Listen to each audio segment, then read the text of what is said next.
안녕하세요, 종일TV입니다. 국민의힘 대통령 후보 2차 토론회를 보고 오셨을 거라고 생각을 하는데요. 할 말은 많지만 그중에 발빠르게 팩트체크를 해야 할 부분이 있어서 이렇게 방송을 준비를 했는데요. 굉장히 이상한 사람들이 몇 명이 있죠. 부정선거 의혹이 있으면 재검표를 통해서 확인을 하면 되는데 이상한 게 자꾸 토론을 하자, 토론을 해서 이 의혹을 한번 풀어보자 라고 외치고 있는 이준석 당대표가 있는데, 이에 절친이라고 보일 수 있는 하태경 후보가 이번 2차 방송 토론회에서는 1차보다 더더군다나 이 부정선거 의혹이 굉장히 신경이 쓰였는지 거짓말까지 하면서 이 가짜뉴스를 살포하기 시작을 했습니다. 뭐라고 헛소리를 했는지 먼저 발언을 한번 보실 수 있도록 하겠습니다.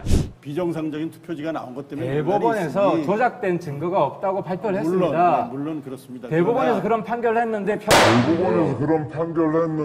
대법원이 판결을 했다고요? 조작의 증거가 전혀 없다라고요? 그러면 하태경 후보님, 저기에 계신 후보자들에게 그렇게 설득을 하려고 야단치듯이 말을 하지 마시고요. 그 대법원이 말을 하는 그 판결문을 페이스북에 올리던가 저런 토론회에 가지고 와보세요.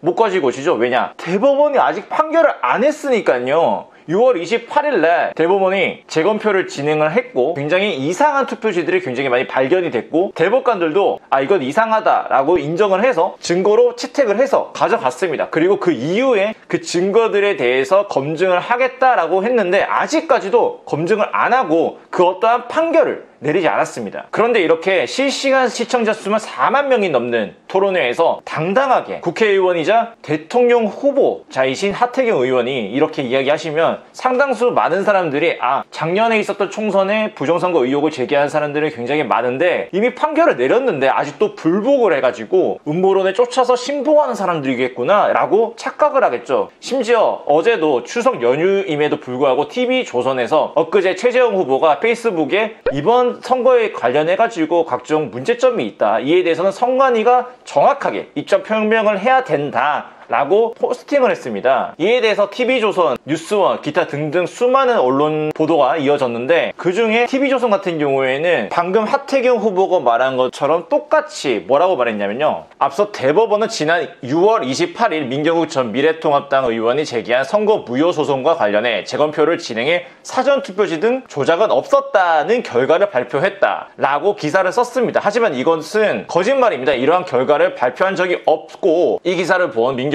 전 의원 같은 경우에는 곧바로 해당 기사에 대해서는 언론중재위원회에 제소를 할 것이다, 거기에 상당한 손해배상 청구액이 제기가 될 것이다 라고 했더니 1시간도 되지 않아서 곧바로 해당 TV조선 기사가 어떻게 바뀌었냐면요, 사전투표지 등 조작은 없었다는 결과를 발표했다라고 하는 부분이 사라졌습니다. 정리를 하자면 기자들마저도 팩트체크가 제대로 되지 않은 상태에서 대법원이 그런 판결을 내린 적이 없는데도 당당하게 저렇게 기사를 썼다가 원고 측으로부터 문제 제기를 하자 1시간도 되지 않아서 저렇게 기사를 고치는 모습을 여러분들이 보신 겁니다. 하태경 의원도 마찬가지죠. 대법원이 판결을 내린 적이 없습니다. 그러니까 저런 토론회에 나와서 다른 후보자에게 부정선거 의혹에 대해서 어떤 생각을 가지느냐, 무슨 사상검증하듯이 이야기하지 마시고요. 선관위 그리고 대법원에게 재빠르게 재검표를 해라, 그래야 이런 의혹이 사라지지 않느냐 따지면 좋겠습니다. 당대표 이준석과도 굉장히 친하니까 그런 친분 이럴 때 잘 이용을 해가지고 당대표 권한으로 선관위 대법원에 적극적으로 재검표를 촉구를 해서 당신들이 이야기하는 것처럼 야권 내에서 이렇게 갈라지는 것이 아니라 재빠른 검증을 통해서 부정선거인지 아닌지 정확하게 판단할 수 있게끔 촉구를 하십시오. 이렇게 토론회에 나와서 거짓말로 가짜뉴스를 살포하지 마시고요. 이재명이 저번 선거에서 토론회에서 거짓말을 했다가 기소까지 됐는데 대법원에서 무죄를 받았죠. 이렇게 나쁜 것만 배우려고 하지 마시고요, 좀 좋은 선행을 해주시길 부탁드립니다.